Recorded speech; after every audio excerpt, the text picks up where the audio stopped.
All right. Thank you. Thank you. Good morning. Good morning. This cool, crisp morning. My name is Trish Gower, and I'm in sales at Twilight Medical. I've been in the HTM industry now for about 2 years. Knew absolutely nothing when I started. I did not know the difference between a BMET and a CVET. And when you said the word probe, I thought that was someone sticking their nose in where it didn't belong. So I really knew nothing. Everything that I've learned has been self-taught and just been learned from studying some of the fine people in this industry and coming to shows like this. So I really didn't know anything. Like most of you, I wear a lot of hats. I'm a wife, a mom, a memo, and a business coach for ADHD entrepreneurs. ADHD is my superpower. It is also my nemesis. I earned my first college degree in 2019. I determined that I was going to have a college degree by the time that my last child graduated high school. We both graduated in May.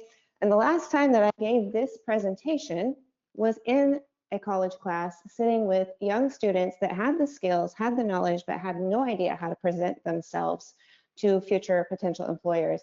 And that's what sparked my desire to create a brand called You Incorporated and learn how to market it.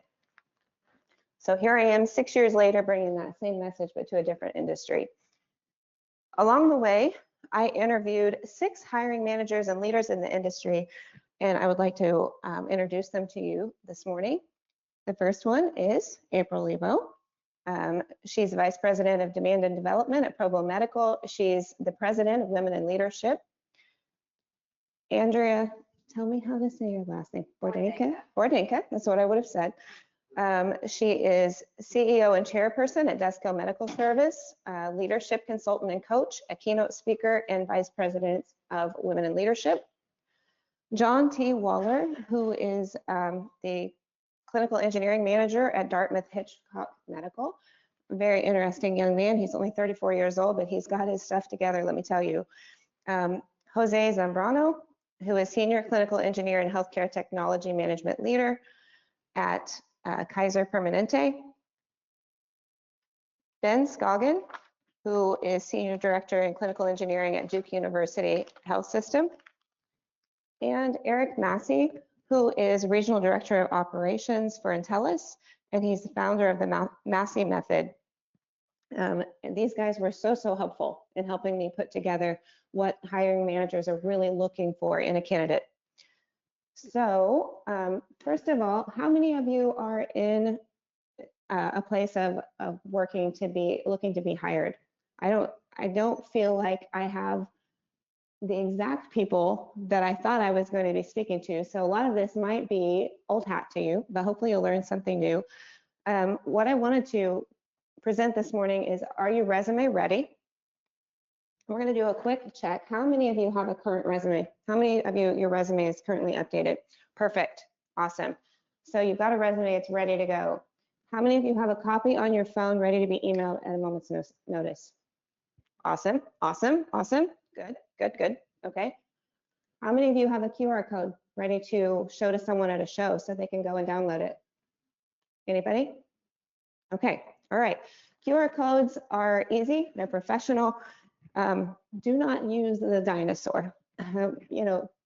Theoretically, Google has a share feature where you can just share, and it does the little QR code with the dinosaur. But unless you're hiring for Jurassic Park, I wouldn't recommend it. Okay, so there are 3 recommendations that I have. One is QR Code Monkey. They're clean, easy to read, it's free. Flowcode, I used Flowcode for a long time, but after so many, they start charging you. I used it when I had my e-commerce business, but they're pretty cool. You can do colors and brands. My personal favorite is Canva. Most of us use Canva. There's a free version, and the QR code generator is part of that. You just drop in the link to your resume and it creates the code, okay? So now that we've determined that most of you are resume ready, we're going to see what you have on there. I would like for every one of you to just pull out a piece of paper, a scrap of paper. If you don't have one, I have some, or you can use your phone, your notes. I just want you to number it from 1 to 3. And I want you to list your 3 most hireable qualities. What makes you hireable? 3. You can only choose 3. And just write those down. I don't need to hear them. I just want you to have them there beside you.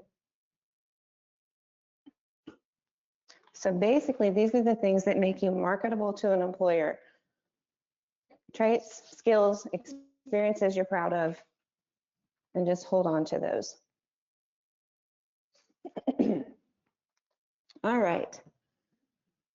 So now we're going to have a quiz. Who loves a good quiz at 8:30 in the morning? Anybody? All right, time for a pop quiz. How many of these do you recognize? Anybody recognize that? Coca-Cola, yeah. What about this one? Obviously, just shout them out. Perfect. What about this one? Right. Okay, gotta get a little rougher. You ready? The best part of waking up. Yes. How about my baloney has a first name? Yes, great. And like a good neighbor? Yes, perfect. So why do you recognize these brands? Because they market the heck out of them. They're everywhere. They do an amazing job at marketing. And that's what you need to be doing for your own personal brand called you, okay? Most of them we recognized, you didn't even need the whole slogan, you just knew what it was gonna be. So now that we see the benefits of good marketing, it's time to start doing some brand PM, some preventative maintenance, okay? We're gonna get our brand recognizable in the field before you even start putting it out there. When someone in the industry hears your name, what do they associate it with? Okay. What have you done or are you currently doing that would put you at the top of your field? What organizations are you a part of? And how would I know? If you're still in school, is anybody here in school? Or everybody graduated? Cool. So skip the first part. What extracurricular things do you participate in? Anything that would lend to your industry, to your credibility. If you're already in the field, which most of you are, what accomplishment are you proud of? And if someone from your department were to give you a reference, what could they say about you? What do people say? This is the human side. This is PM number 2, the human side, your character. What do people say about your character or your attitude? Are you caring? Are you kind? Are you compassionate, professional, confident? These things all talk about your personal brand. These are not just character traits. These are a persona of who you are as a human, but also who you will be as an employee. All right. PM number 3. This one's a tough one for young people, and I really thought I would have some younger people today that this might really strike a chord with. You need a strong online presence if you're going to be seen as a professional. How many of you love social media? Anybody love social media? Some of you do. How many of you hate social media? Anybody hate it, dislike it, would rather not? Too bad. Too bad. You have to do it. So this is the thing. If you share things like industry breakthroughs, AI and diagnostics, regulatory changes, your takeaways from TechNation magazine. Who reads TechNation cover to cover? Let me get it. I read it on the way here. This issue came out right before I left for this show, and I read it on the way here and highlighted a lot of things that even pertain to what we're talking about today. These are the kind of things that you should be sharing on LinkedIn, arguably Facebook. Granted, that's more of a personal platform, Instagram, TikTok, because those brandings all need to match, okay? You can reframe and highlight your core qualities like problem solving, teamwork, ability to take instruction, prioritizing downed equipment, communication with nurses, doctors, and admins. It's not hard to say, you know, there was a huge miscommunication in the department today, and thankfully I was able to XYZ, right? That means something when people go to look at you as a hireable individual, okay? Now, you need to shine as someone who genuinely cares about what they do because people are watching, and that could be the one thing that sets you apart from your peers. Now this one, is what not to post on social channels. Let me give you some hints on things that don't belong on your pages. Negative posts about your job, your coworkers, or management. Just don't. Venting might feel good in the moment, but it lives online forever. Employers see it as a sign of poor judgment. Political rants and arguments, again, don't. Everybody is entitled to their opinion, and everyone feels strongly about what they believe. But I feel like it's better to make people wonder what your position is, okay? It's a lot more attractive than being too vocal. Photos or content that could question your professionalism. If in doubt, leave it out. No Coldplay kiss cams, okay? No filming patients' body fluids. I mean, come on, I think you get me. We've all seen this recently, all these people making poor choices, and it got them fired, right? So it can also keep you from getting hired.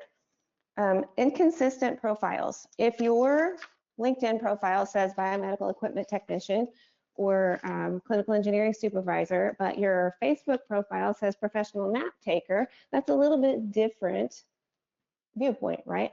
Granted, again, most employers are going to understand that your social profiles, your family social profiles are different than your LinkedIn profile, but just be careful to try and be consistent.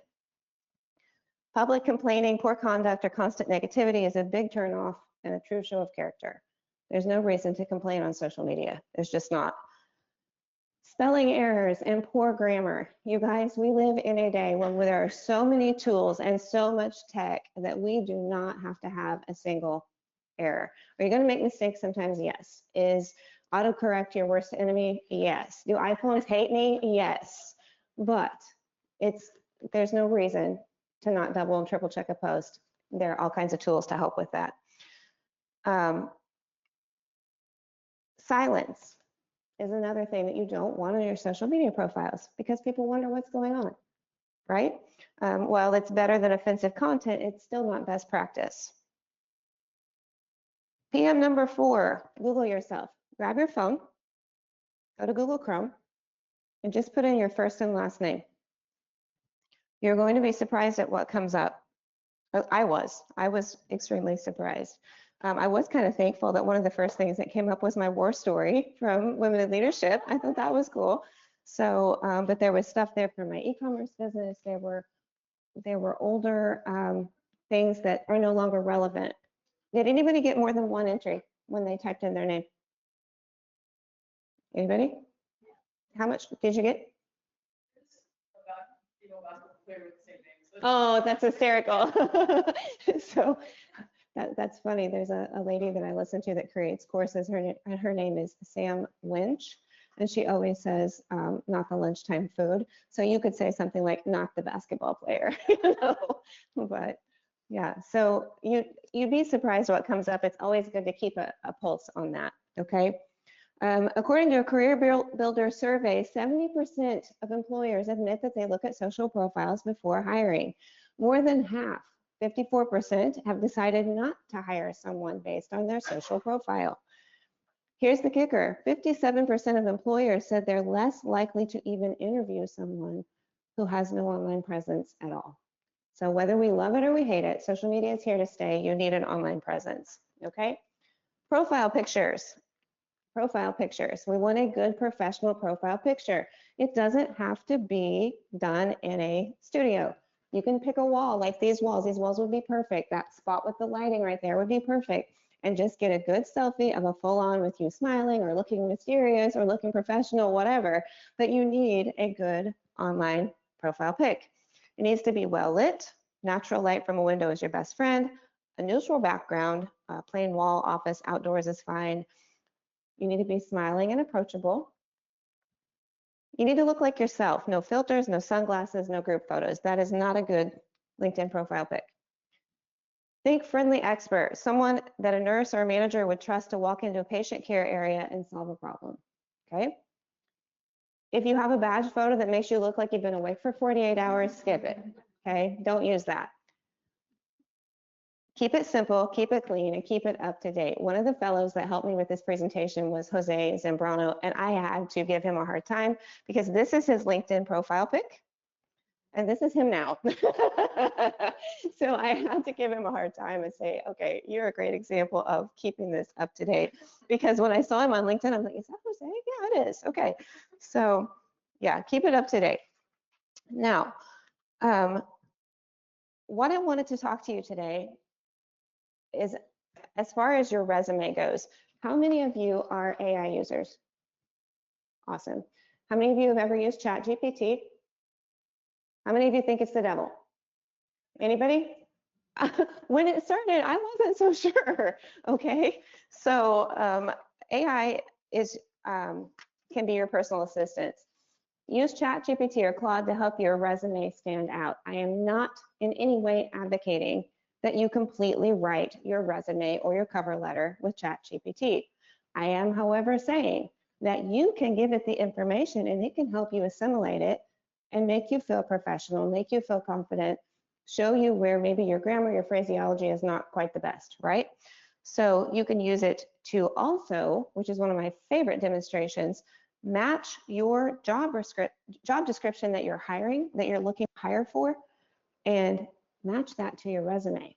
ChatGPT will pull out the inconsistencies and it can interview you and ask you, okay, so it's asking for this, I don't see it on your resume. What have you done that would have similar qualities or similar traits? So what I want to do here, I'm trying to stay on track. Okay, you're fine. Welcome. So what you're doing here is collaborating with AI. You're not handing it your career story and walking away. You're guiding it, and in return, it will help you uncover things that you might have overlooked. Think of it like a diagnostic software. It helps you spot patterns and issues faster, but you still have to make the repair, okay? Now, I wanted to give you a quick little snippet, a quick little video of some of the experts' viewpoints on using ChatGPT and also what they're looking for on the resume before you ever go and do the interview, okay? So. I don't mind if you can use all the tools at your disposal, go for it. That just makes you scrappy in my point.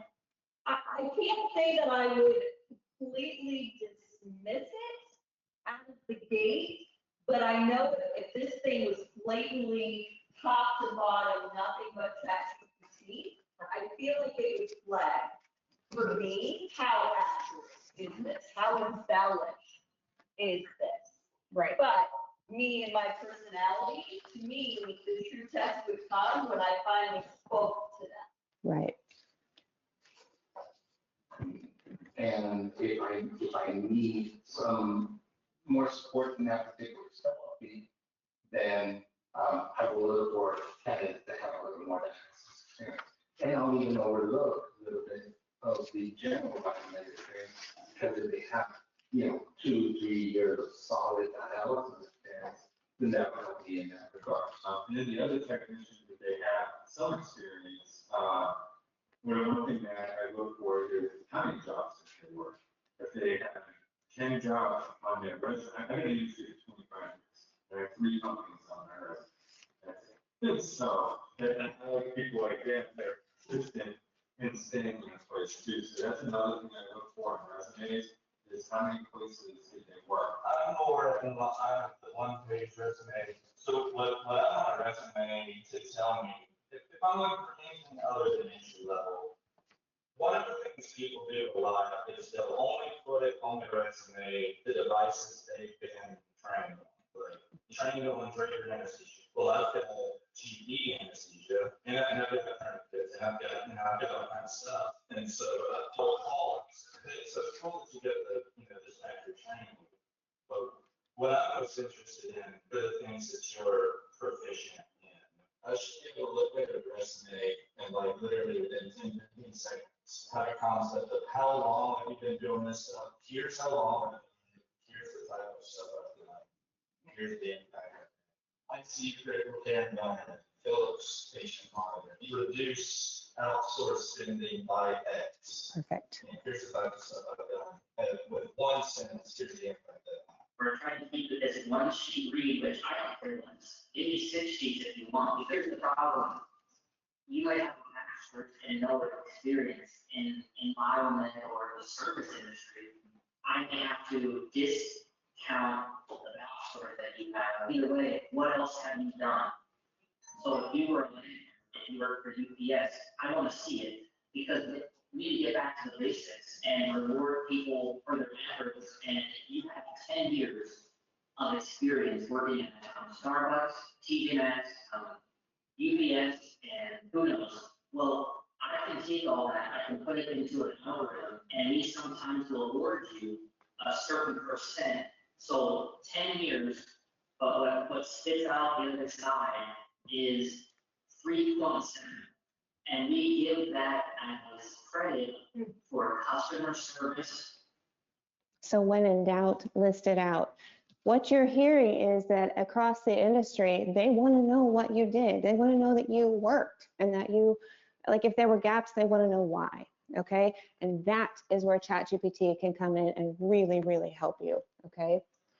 So first of all, when you use ChatGPT, you want to make sure that you prompt it correctly. Prompting is half the battle. I've seen people use subpar prompts and you get subpar content back. So this is just a prompt that you could use to train ChatGPT to use your voice. Hey chat, before we get started, I want you to learn how I naturally speak and explain things. Ask me a few questions about my background in healthcare technology management, what kind of work I've done so far, and the type of job I'm hoping to get next. As I answer, pay attention to my tone and phrasing so that when we work on my resume or interview prep, you can help me sound like myself, right? Confident, professional, and approachable. Once you've asked your questions and learned a bit about me, tell me what you notice about my communication style and how you will match it moving forward, okay? This is your assistant. This is not just a robot. You want to make this your assistant. You want it to understand who you are. This QR code over here, you can download these prompts. You don't have to memorize. You don't have to know all of this. I was going to try and do this live, but there's just not time. We will do one piece live, but there is a QR code. You can download all the prompts that I've put here. There's a follow-up prompt. Now that you learned how I communicate, I'd like your help describing what I do in a confident, professional way. This is your mission statement, guys. It's your mission statement. I help facilities, reduce downtime, increase productivity, XYZ. This is who you are. This is what you do. And so ask me a few questions about the technical work I've done, the equipment or systems I've worked on, and the kind of environments I've been in, right? As an answer, help me identify which parts of what I'm saying would sound great on a resume or in an interview. Keep my tone natural, but show me how to say things clearly and professionally without losing my personality, okay? Like I said, all of these quotes, all of these prompts are on a document for you in Google. All you have to do is follow the QR code. If you've ever asked ChatGPT for something and thought, well, that doesn't even sound like me, this is why. You didn't have a conversation with it first, okay? So you teach your tone first, and then you go back and give it a follow-up prompt. So once you've asked it a few questions and it's learned your tone, you can move on to the next part where you tell it to start helping you sound professional. So we're going to do the next session of this demonstration in real time so you can see how it works.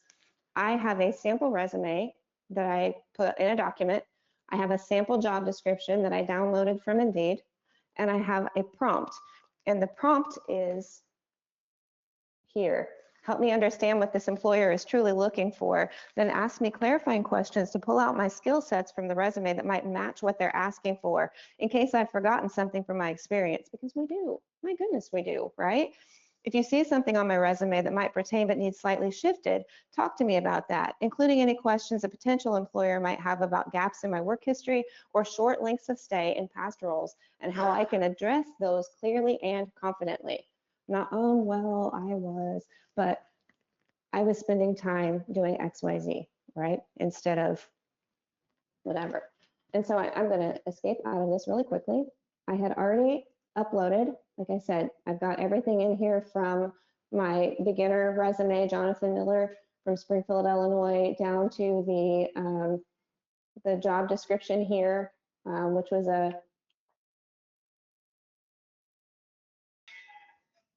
hang on, I'm trying to find the beginning of it. Oh, that's still part of the resume, sorry. But the job description is in here as well, and then I put the prompt at the end, okay? And I'm just going to feed it to chat. And this is what it's going to do. And I have not in this chat spoken to it. It says, got you. I'm going to walk you through this exactly like we would if we were prepping you to apply to this GE healthcare role and then interview for it. You gave me the resume, the job description, and the prompt. So I'll start with, what is this employer actually looking for beneath the bullet points? What they're truly looking for is someone who can learn fast and follow procedures, strong communication and professionalism in clinical spaces. And what this starts to do is rattle your brain to where you're like, oh, well, I have that. I did that when I was there, right? So reliability and ownership, someone who can build trust with clinical staff. I love this. They value people who don't just fix equipment, but also leave the room with the staff thinking, thank God he came, he's got this, right? I didn't tell it to say that. That's what it ascertained from what it read, okay? Where your resume already matches their needs. For planned maintenance and safety compliance, your resume says you had an internship with PM and calibration tasks, but we'll tighten the wording for clarity, okay?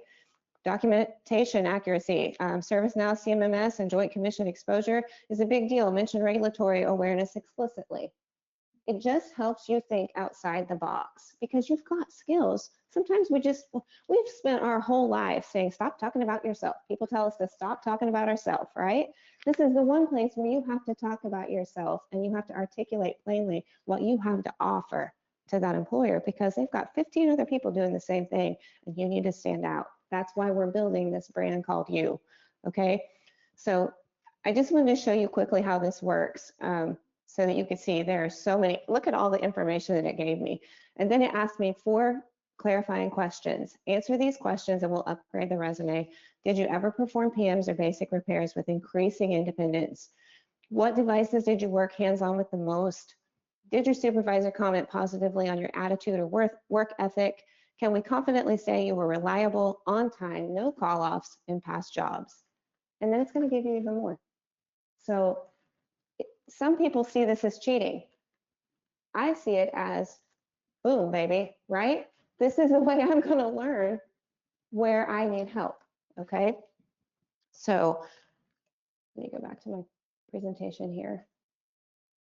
And you can also use that to explain gaps in your employment, okay?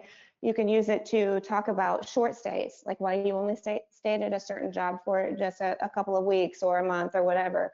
But in doing that, in doing what we just did, you've built your brand called You. You've built your brand that you can market to others, okay? And you've got a way to do it. So now, does anybody else feel a little bit brain dead? No. No? Are you learning? Like, do you feel like this is good? Okay. Okay. Awesome. Good deal. Okay. I am so glad because I was going to make you guys stand up and switch spaces, but I'm not going to do that. So I was going to have you do the whole shake hands with someone on your right, switch spots. We're not going to do that. I'm going to be nice. So now we're going to get fun. We built the brand. Okay. Let's talk about the interview.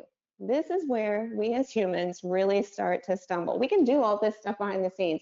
When we hand it out, it's a little rougher to be in person and work behind the scenes or work with the people in person. So we're going to present your brand in person, the packaging. This was really, really fun for me. There were several opinions on this from the hiring managers that I interviewed. One thing was clear: be clean, be neat, and at minimum, be business casual.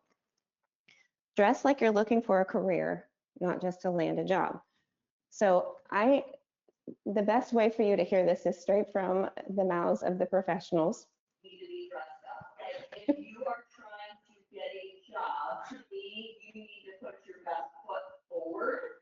And I don't mean to be stereotypical, but if I got 3 candidates that I'm interviewing, whether it's face-to-face or on Zoom, and one person took the time to put a suit jacket on or have a button up versus somebody that looks like they just rolled out of bed. But to me, for an interview, if you're trying to impress, if you want to set yourself apart, then you want to look professional. You dress for the job you want.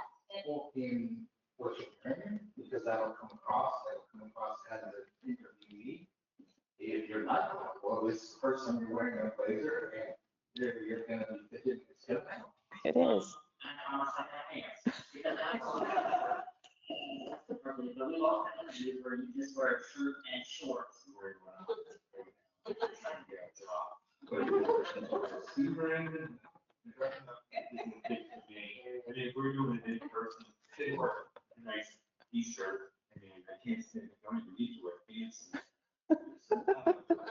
Trust me, I get customers in the morning, and I'm still in my boxer shorts sometimes. So apparently pants are optional if you're on Zoom, but if you're in person, I would definitely recommend pants, okay? This was a lot of fun for me because I got a lot of varying responses. I got people that said dress to the nines. April here is a firm believer in dressing professionally, dress clothes. Jose was like, if you've not worn a jacket, don't wear a jacket because you're gonna be pulling at your collar and whatever. And honestly, that is me. That is me. I have never been a super dress up person. I was the girl that climbed the hay mow and jumped out into the hay and got in the leaves and jumped, climbed the trees and all that stuff. So for me to dress up, that's all I'm going to be able to think about, especially with ADHD, is, oh, this skirt's too tight, or it's pinching me, or it's whatever. So I present much better when I'm in my own skin, okay? So I'm not saying try to be something you're not. I am saying be neat and tidy, okay? So that was just a fun little portion of the interview. So we looked at the outside of the brand in person. We're going to look inside. So these character traits kept coming out again and again and again. There were 8 of them, and I tried to build on them. Confidence and teachability, adaptability and critical thinking, communication and collaboration, over and over again, even over skills, okay?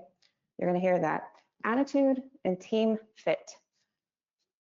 So there was no better way for me to put this forward to you guys than to let the experts speak, because what they said is powerful.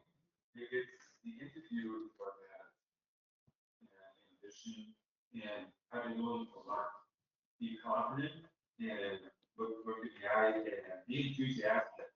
Talk like you're excited about coming into the industry. Talk about how much you want to learn. That's what you hear.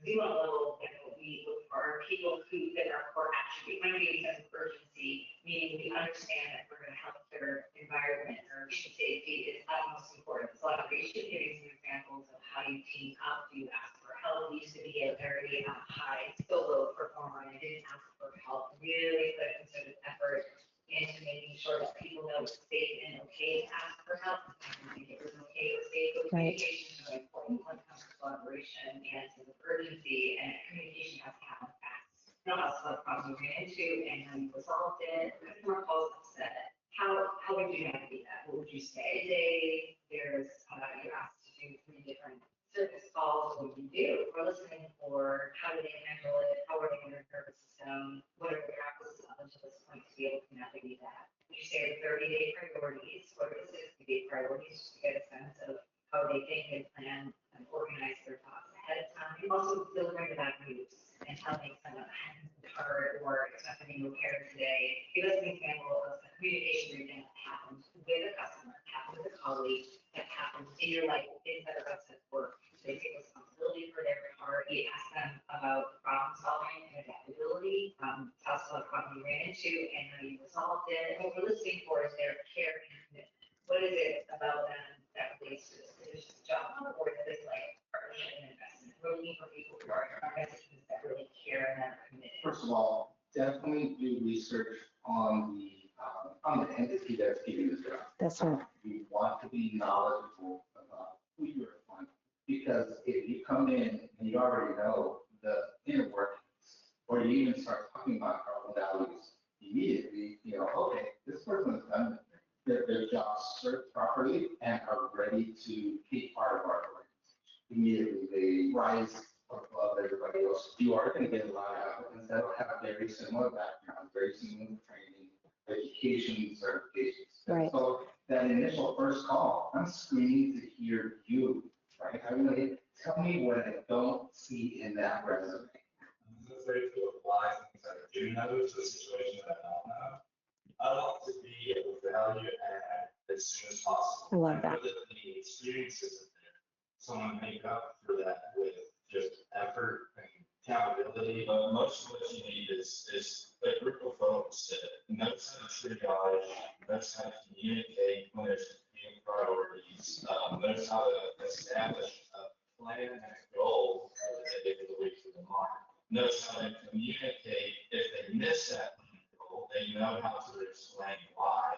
I have seen so many bodies that I don't want them to leave the shop because their people skills are so terrible. Email etiquette, phone skills, communication, 99% of what we do, I'm talking to someone somewhere, in person, on the phone, or an email, and 1% is real skill.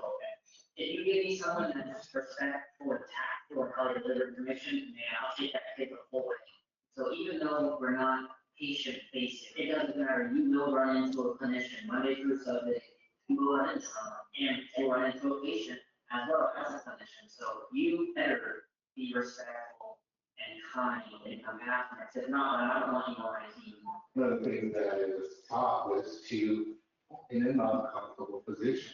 Listen up on When this. when you walk into an interview, you might be faced with the legs of tables that right in between where I put the chair where you're going to be sitting at. And I'm going to make you feel Such a comfortable turn. so that you squirm, but not the blinds to the point where it's like right on the first.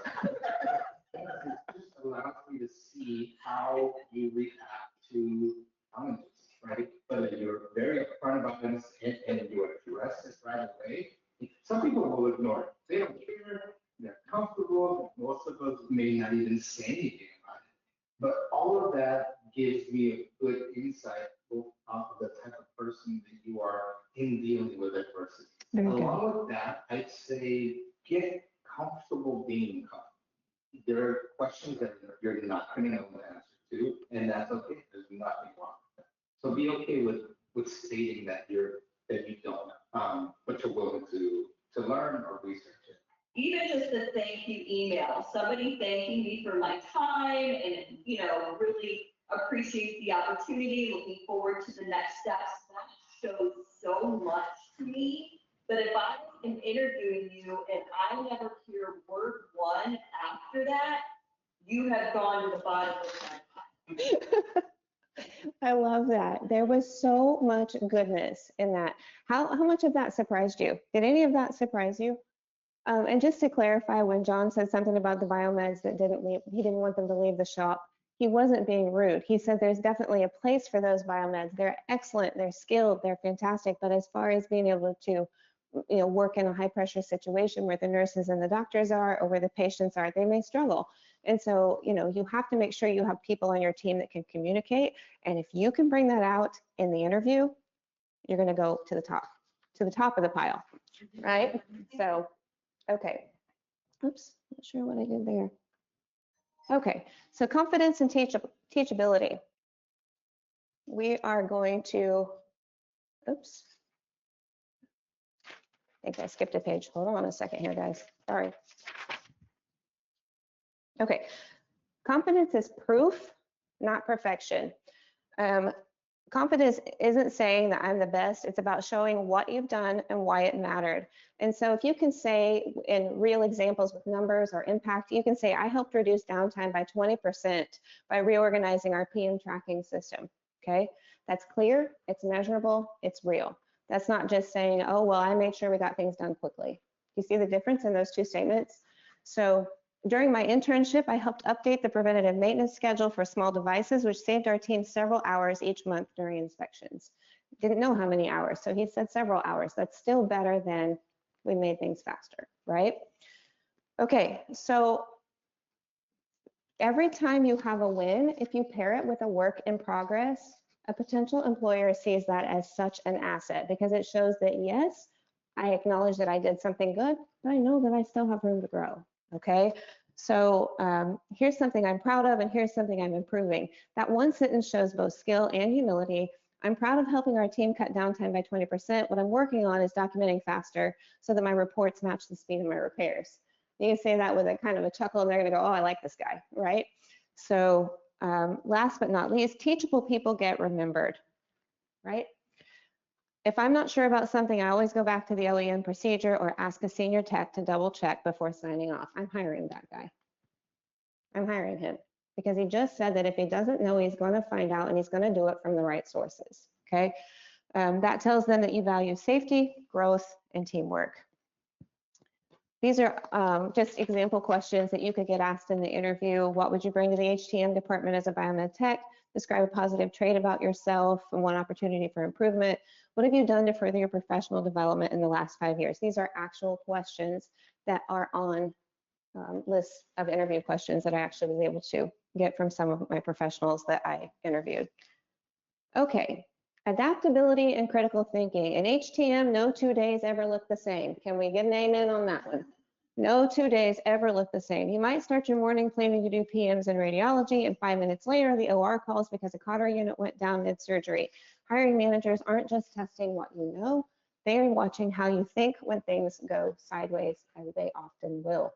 So let's make this real for a second. How many of you are actual techs? Anybody in here an actual tech? Awesome, perfect, we've got a few. So a patient monitor in ICU is alarming and showing inaccurate readings.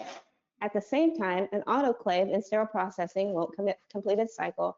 And at the same time, a suction pump in the ER just failed during a procedure. What are you gonna do first? I put you on the spot, didn't I? There's no wrong answer. So what's your gut instinct? What do you think needs handled first? Okay, and lady in the back. Well, you're brave. You're brave. You're brave. She's going straight to the ER where all the pressure is, right? So, but do you notice that they each had a different choice? And there's nothing wrong about that, as long as you can explain why. So why would you do what you did? Right. Correct, correct. And I'm assuming that's probably going to be your same reasoning, is that in the ER, they're trying to save a life. Yeah, exactly. So there's no wrong answer. Just make sure that you can explain what you're doing and why. Possible interview questions. Tell us about a situation where you had to adjust to changes you couldn't control. How did you handle it? How do you handle it when multiple priorities compete for your time? Describe how you would handle a difference of opinion with a staff member or a customer. You're listening to see if you're teachable, if you're kind, okay? I'm trying to do this quickly. If you guys can listen fast, I'll try to talk fast, okay? Communication and collaboration. You can be the most skilled tech in the world, but if you can't explain what you did in a way that people understand, you struggle, okay? HTM is about people as much as it is about machines. I think way more so. Way more so. It's about people. It is about people.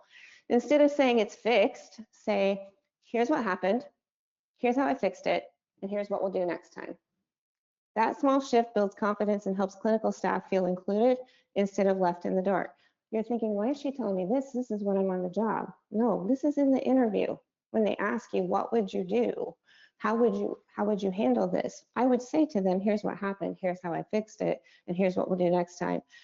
During my internship, I made it a point to update nurses after each repair, even if it was something small. They started calling me first when something went wrong, not because I was the most experienced, but because they trusted me to communicate, right? So that's what it's all about, is communication, attitude.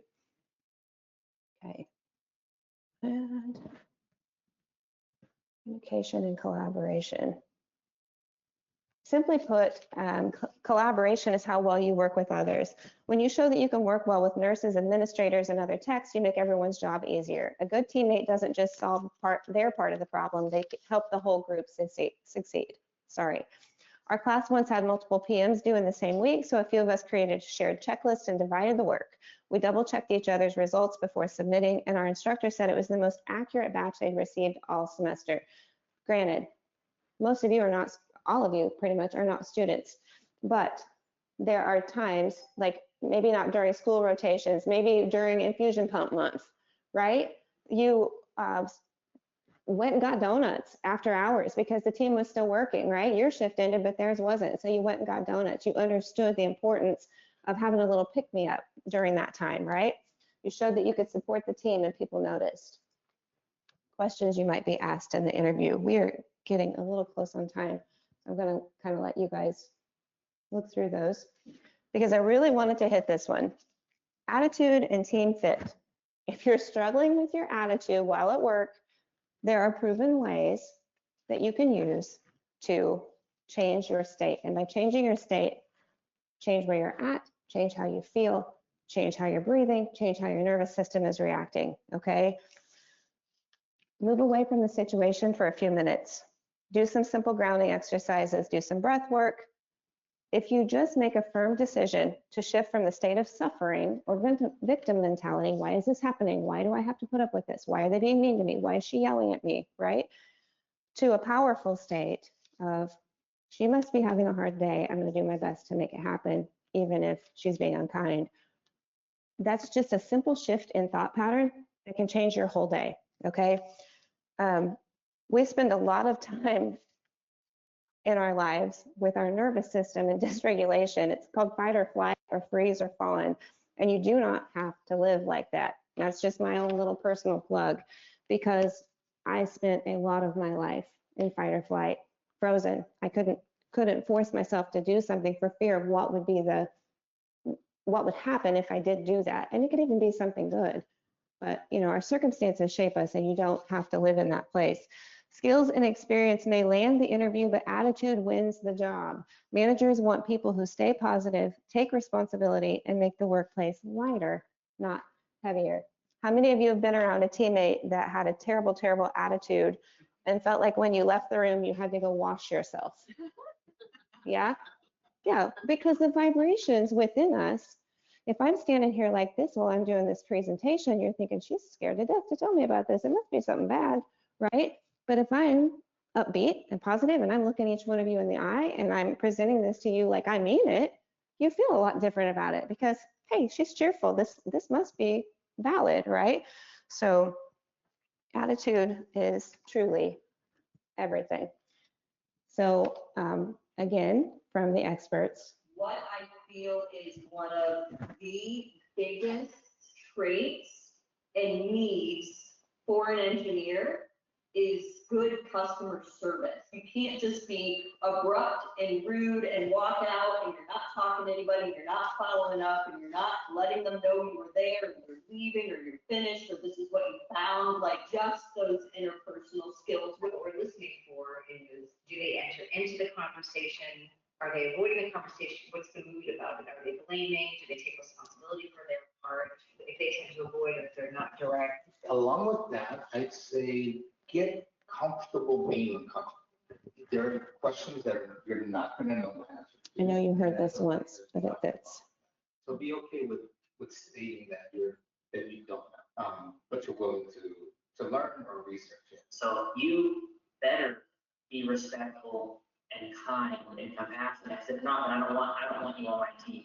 The first is urgency. The second is confidence. And what I mean, the confidence both ways, confidence to walk in and approach a situation that you've never dealt with before, or confidence to apply what you already know to a situation. Be confident and look in the eye and be enthusiastic. Talk like you're excited about coming into the industry. Talk about how much you want to learn. I'll work whatever hours. I'll take whatever training you guys have. Those are the people I like to hear. And some of them too, like I'll go wherever you guys ask. I'll jump on a plane tomorrow. That's like, all right, thank you. Sign me up right now. Guys, attitude is truly, truly everything. So let me let's have one. Skills matter, but the right attitude makes you unforgettable. Show that you're dependable. Show that you're coachable. And you're someone who lifts the team and the staff. Because in HTM, you're not just fixing machines, you're keeping people running too. Throughout this presentation, we've talked about all the things that you can do to build the brand called You Incorporated, because you're marketable, you have worth, you have value, and you need to be able to articulate that. So now you've done the work, you built your brand, you've polished your online presence, and you've learned how to show up in the room like you already belong there. You now have a full tool set, not only for interviews, but for your entire career. You know how to walk with confidence without ego. You know how to think on your feet, how to stay calm when 3 departments need you at once. You know how to communicate communicate clearly, collaborate with grace, and bring an attitude that people want on their team. That is your brand. That is you incorporated. So when you shake that hand or you click that Zoom link, hopefully with your pants on, remember this: you are worthy of being chosen, and now you know how to articulate that. Speak with confidence, listen with humility, and keep that inner calm that says, yeah, I've got this, because you do, okay? When you walk out of that room, they'll be saying exactly what you already knew. Oops, I missed some slides here. I'd be crazy not to hire that one, okay?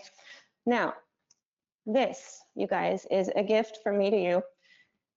This is a custom hiring coach, GPT, to help you get prepared for future interviews, including everything from building your brand called You to practicing interview questions.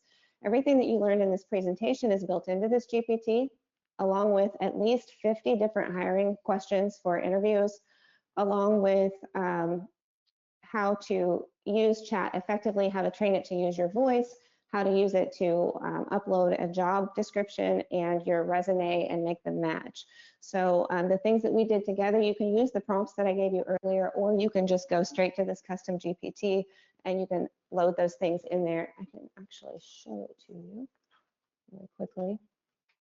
I was a little frustrated because I was all about branding today. I even had my mom make me a bracelet that says you on it. And I could not, it would not upload my icon, would not. I tried for 5 days. It's a glitch in the system. I reached out to ChatGPT. It's broken right now. And I'm like, I'm gonna give them an unbranded GPT, but it's okay. So like I said, all the information is still there. You can start a quick voice warm up. You can match your resume to this job description.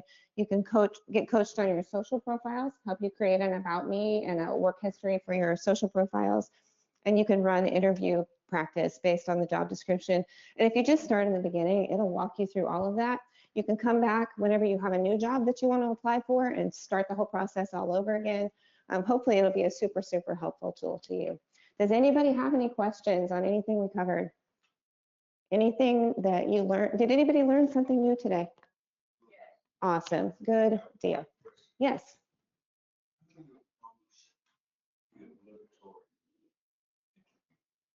The obligatory interview. How do you approach it? Give me a little bit of context. What do you mean? Feel like the decision is already made to pacify you. Well, I'm a mindset coach, so I have a little bit of a viewpoint on that. They may have already made the decision, but if you interview and you interview well and you use the things you learned today, they may change their mind. They may change their mind. Fair enough? Okay.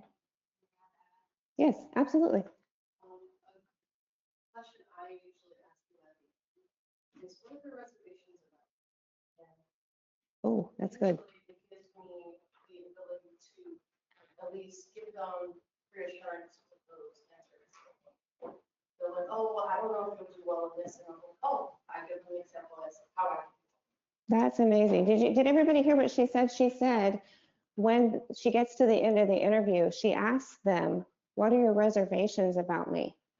That way she can combat it puts them on the spot, first of all, to give you those reservations, and she can combat those. She can come back and answer those. And I love that. That's awesome. Thank you. Anybody else? Yes, Joe. Trish, what do you recommend?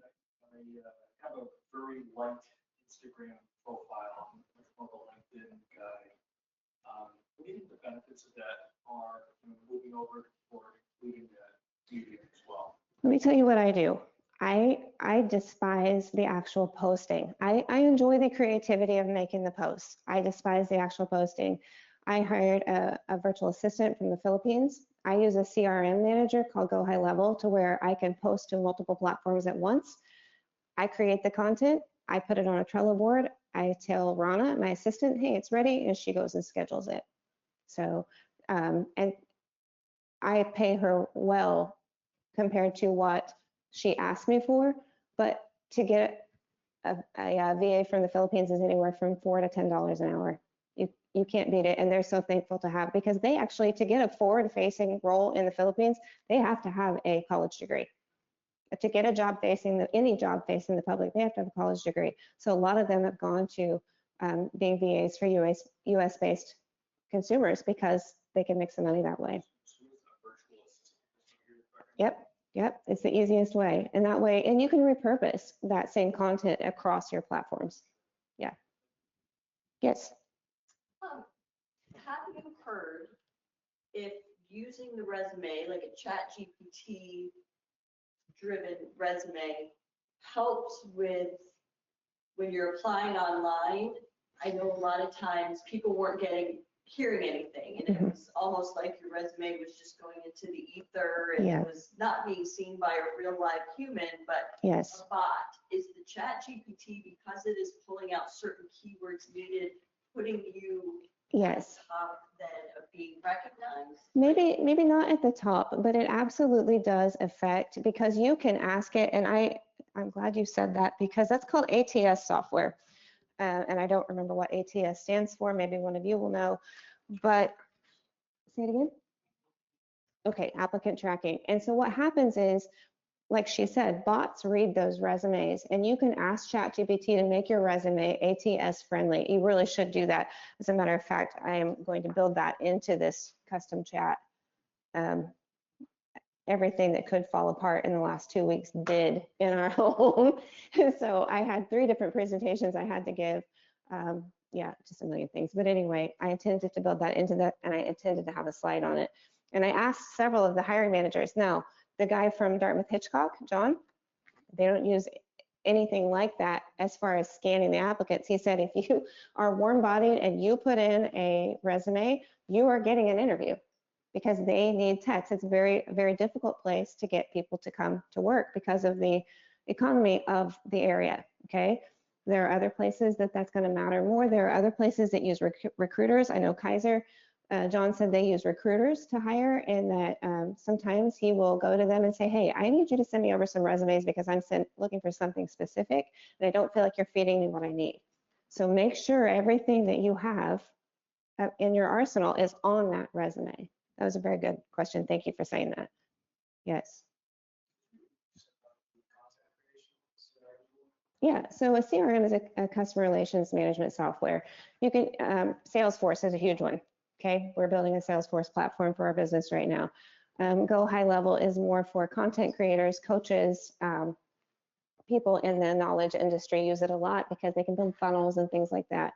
And so I use it for my business, but in it, there is an amazing scheduling program for content. It'll schedule to TikTok, YouTube Shorts, YouTube long content, Facebook, Instagram, LinkedIn, Google Business Profile. So there's like 7 different places that it will shoot content out to. You just have to make sure it's formatted properly. So, and it will even also, and this is something that is amazing if you know anything about organic reach, it will also put the first comment in. And you can delay it. So you can have it post and then make the first comment on the post. Yeah, pretty awesome. Anybody else? Thank you guys so much for coming. Thank you. I so appreciate your time. This was my first presentation in this industry, so hopefully I did okay. If you want to give some feedback, that would be amazing. I know that Carly mentioned that. So guys, thanks again. Feel free to reach out on LinkedIn, Trish Gower, Twilight Medical, Messy Minded Magic. You can find me there as well. So just reach out. Thanks. Thank you so much.